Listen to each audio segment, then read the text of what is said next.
Hey, everyone, clap your hands, pat yourself on the back, use some hand sanitizer, get your face shield or face mask on. Congratulations. Now, depending on when you watch this video, it's either if you watched it this evening, Thursday evening, we are almost done with the first 6 weeks. If you watched it Friday evening or this weekend, we are done with the first 6 weeks. I do know. I don't know about you, but I do know it's felt like it's been 3,724 weeks in a row that we've been doing this. But keep moving forward, keep working hard. There's a lot of great things that are happening, and we need to just keep building upon that. I wanted to share some numbers with you before I get into some other things of what the second 6 weeks is going to look like with the number of students that will be coming back and for those that will be staying remotely. As you know, parents had to call the school and get in contact with me if they wanted to make any changes. Now, I did my best, and I will apologize.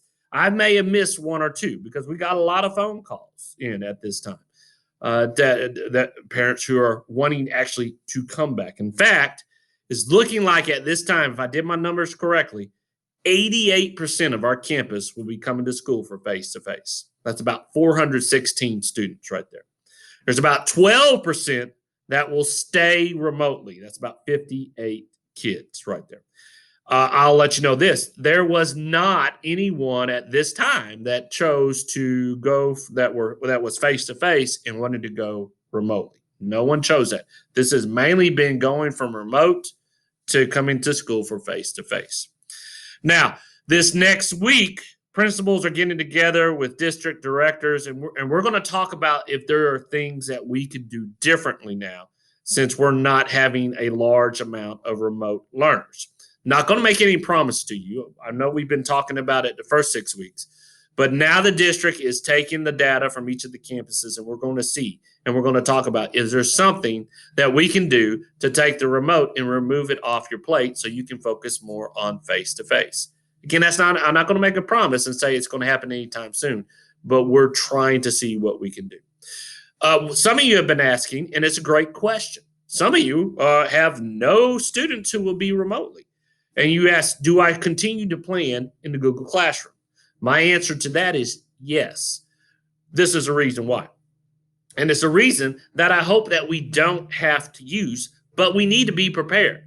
As you know already, there has been positive cases at a private school and up at the high school.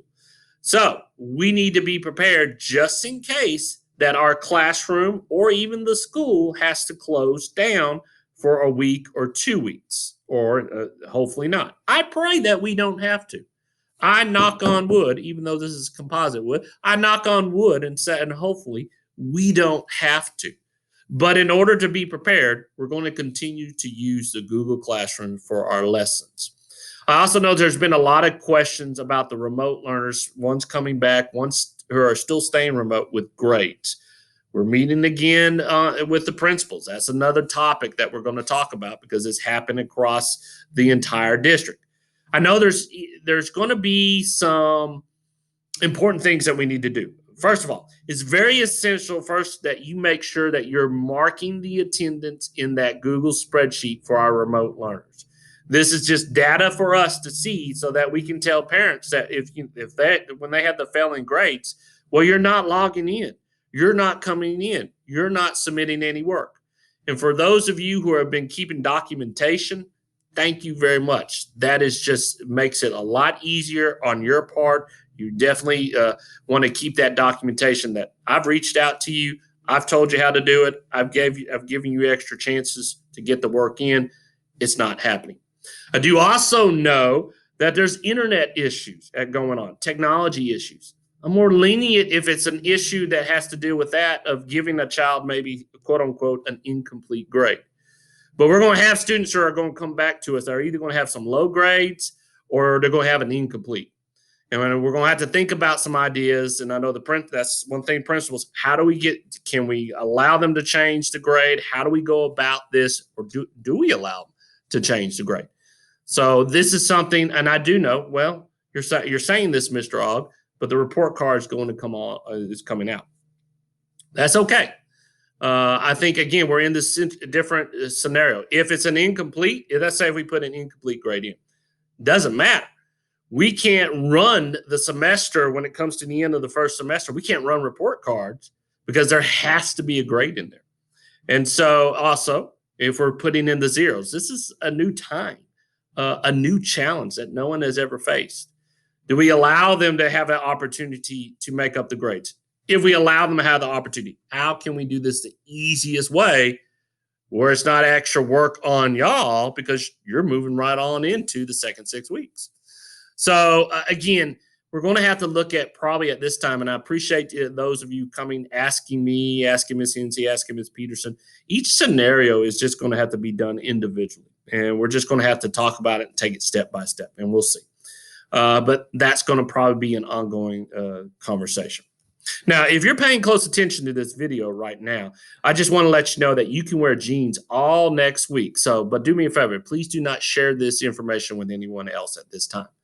Now, start of the second 6 weeks, we need to go over the importance of, we need to continue to talk about it. It's almost like we need to treat it almost like a first day of school. Maybe not going so much over the expectations and all that, but because we're going to have more students with us, we need to continue talking about washing our hands, working on social distancing as we're walking through the hallways, encouraging our kids to wear their mask or their face shields, especially when they're transitioning or they're getting close to each other in the classroom.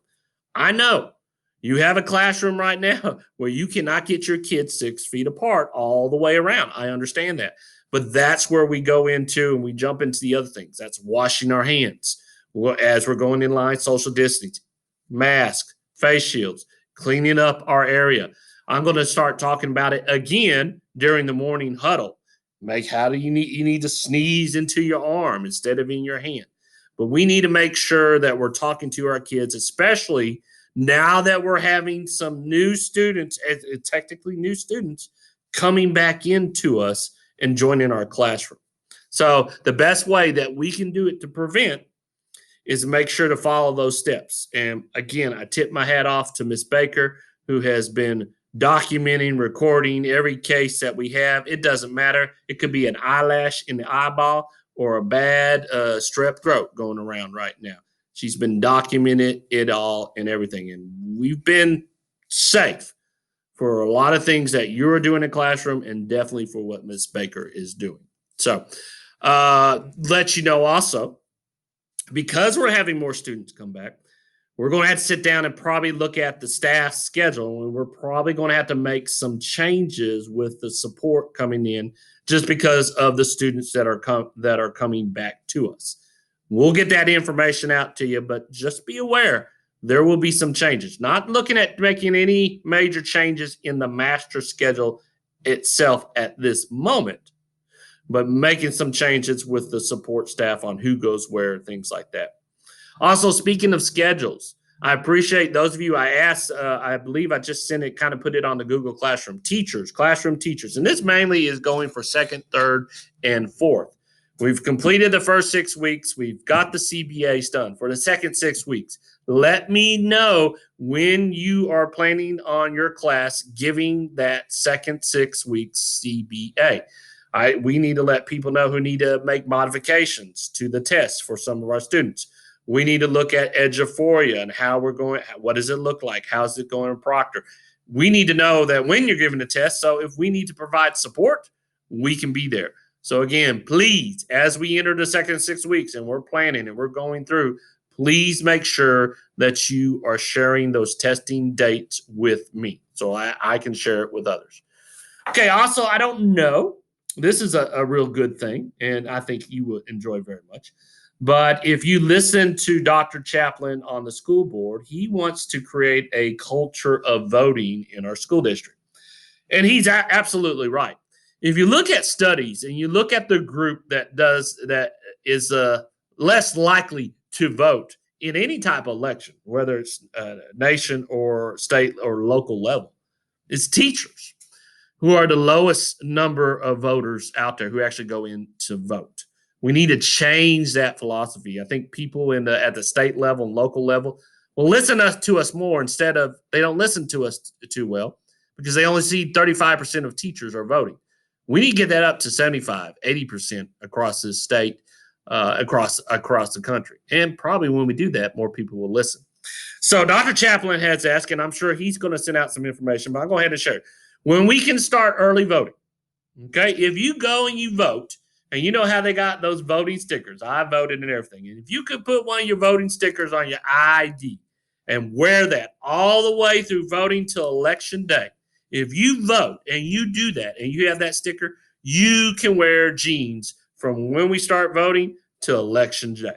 And I'm thinking that's what, 2, 3, maybe 4 weeks, maybe. I'm not sure there, but you are allowed to do that. So I know I'm probably jumping the gun with Dr. Chaplin. He's probably going to share that with everybody, but I just wanted you to be aware of that. You might want to pay close attention because if you haven't registered, you need to register and vote. Now, let me tell you this. I'm not worried who you vote for. That's not what the whole thing is about. It's about you just doing your patriotic duty and voting. Okay? So you have that right. Use it. Okay? Again, remember, sticker, put it on here. Once you do it, jeans until the actual election day. So, in closing, let me just get a little preaching here. What are you focusing on? What are you focused on each and every day? Okay, are you focusing on all the things that are not working and all the things that are difficult? Because I'm going to tell you, if you focus on that, guess what? That's what you're going to continue to see. Or can you focus on those small little celebrations that you can take, those successful things that you're doing? And even if it's small, it may be grand. Are you focusing on that? Are you focusing on the positive? Because I guarantee you, when you focus on that, that's what you're going to see. Now, or I'll give you an example. It's interesting. I remember when I bought my first truck by myself. Had no help from my parents or anything else like that. But it was a Z71. I saw all the commercials for a Chevy Z71 truck. I was like, oh, I love this truck and everything. Just got it, got the money, went out there and bought it.